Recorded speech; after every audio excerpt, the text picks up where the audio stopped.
El término raza se emplea en la biología para distinguir, en ciertas especies de seres vivos, los distintos grupos en que una misma especie puede subdividirse, tomando en cuenta sus rasgos fenotípicos, su apariencia física, transmitidos por herencia genética.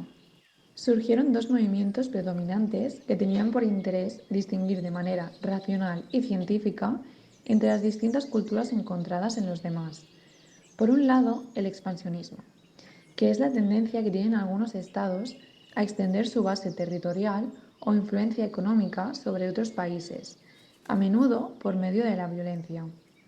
Por otro lado, el colonialismo europeo, que es un sistema político y económico por el cual un Estado domina y explota a otro territorio, el cual acaba denominándose colonia.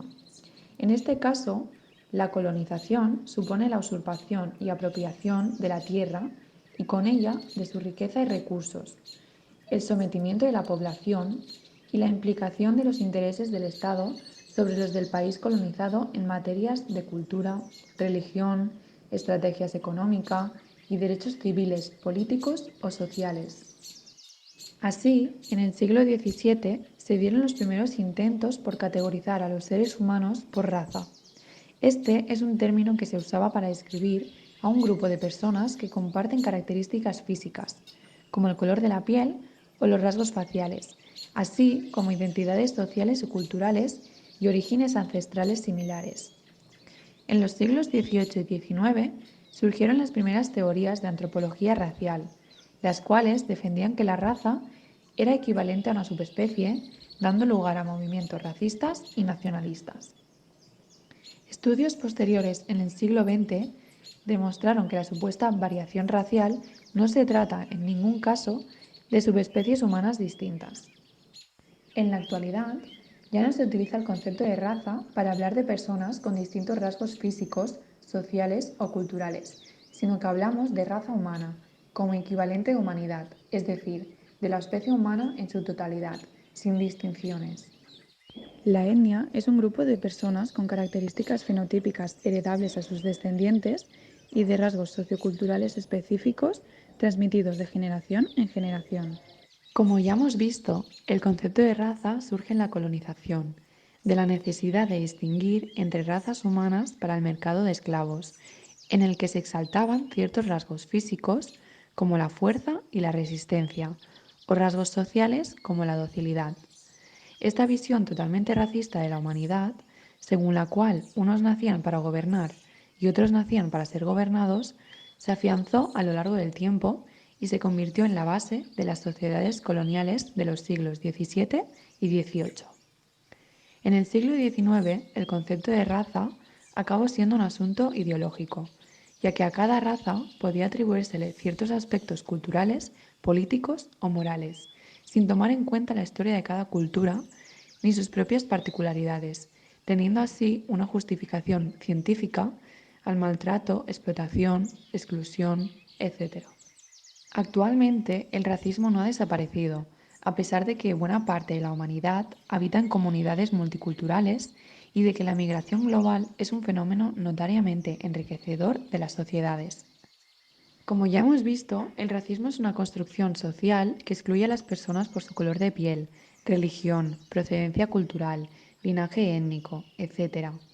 A través del racismo se generan prácticas discriminatorias, otorgando o no privilegios sociales, económicos, legales, etc., de un grupo sobre el otro. Existen diferentes tipos de racismo. Racismo biológico.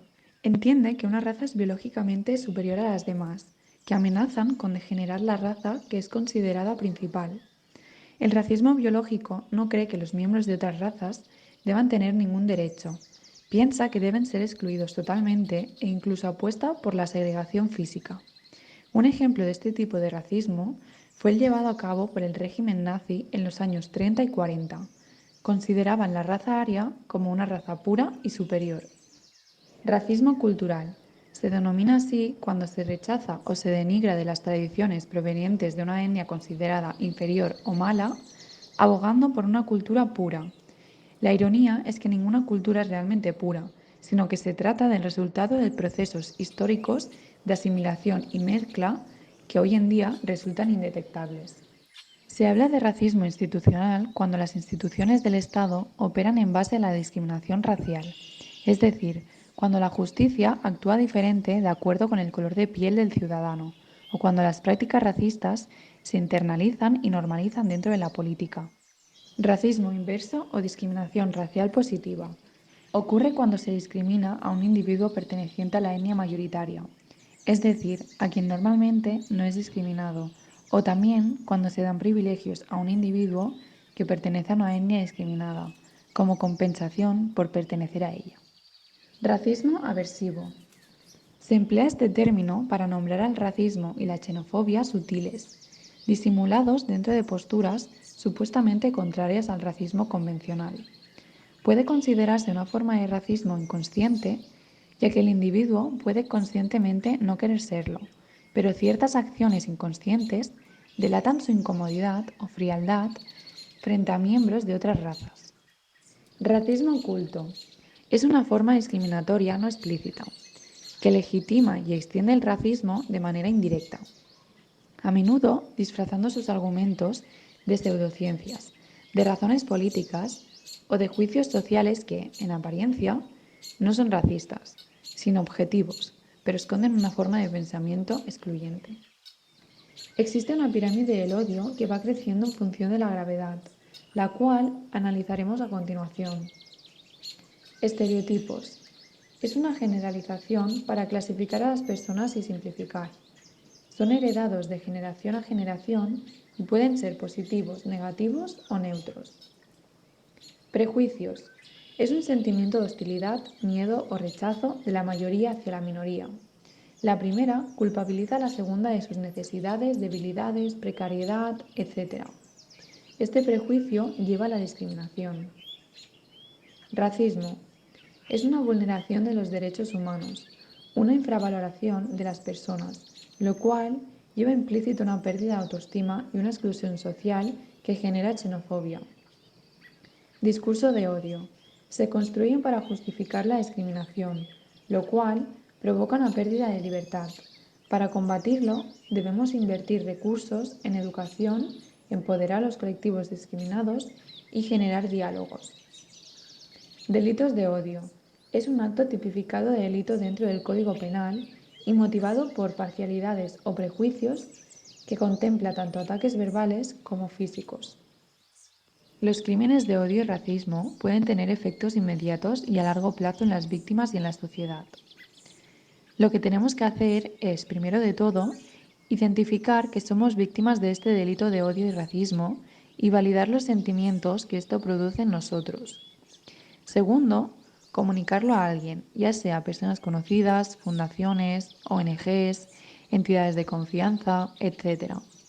Por último, hacer la denuncia para la cual debemos tener testigos del delito, averiguar datos de la persona agresora y poner la denuncia en una comisaría de la policía, en un juzgado de guardia o en fiscalía. Dirígete a un centro médico, donde te darán un parte de asistencia. Pide que este sea lo más explícito posible con referencia a las lesiones referidas. Cuando vayas a poner la denuncia, valora no dar tu domicilio particular para evitar amenazas. Las lesiones pueden ser tanto físicas como mentales. Por tanto, no dudes en acudir a un especialista psicológico si lo necesitas. El parte de informes médicos debe de ir junto a la denuncia. Posteriormente, pueden llevarlos al reconocimiento del forense. En la medida de lo posible y según la gravedad del caso, es conveniente que vayas asesorado por un abogado o abogada. Ser una entidad antirracista implica compromiso y acciones concretas para combatir y eliminar la discriminación racial. Una entidad antirracista no solo rechaza pasivamente la discriminación racial, sino que también trabaja de manera activa y consciente para desmantelar las barreras y sistemas que perpetúan la desigualdad racial, promoviendo una sociedad más justa e inclusiva. Diversidad e inclusión. En todos los niveles, es decir, en personal, liderazgo y en prácticas. Su entorno debe de ser inclusivo. Eliminación de barreras. Identificar y eliminar las barreras que impidan la participación y el progreso de personas por motivos raciales. Gestión del personal externo e interno con perspectiva antirracista. Todo el personal está valorado, participa en el equipo, tiene voz. Compromiso explícito con la igualdad racial, así como declaraciones públicas, políticas internas, acciones tangibles, respaldando la lucha contra el racismo. Políticas y prácticas antidiscriminación, que prohíban la discriminación racial y que promuevan la equidad. Reconocimiento de privilegios y desigualdad. Reconocer y abordar los privilegios inherentes y las desigualdades sistémicas de la entidad. Apoyo a campañas de sensibilización para aumentar la conciencia sobre el racismo, sus efectos y formas de abordarlo. Puede ser hacia el personal, los clientes y la comunidad. Apoyo a causas antirracistas. Respaldar financieramente y de otras formas a organizaciones y causas que luchan contra el racismo. Participación comunitaria. Involucrarse con las comunidades afectadas por el racismo, escuchándolas, colaborando y apoyando iniciativas. Evaluación continua sobre el progreso en la lucha contra el racismo. Juntos por una sociedad libre de racismo.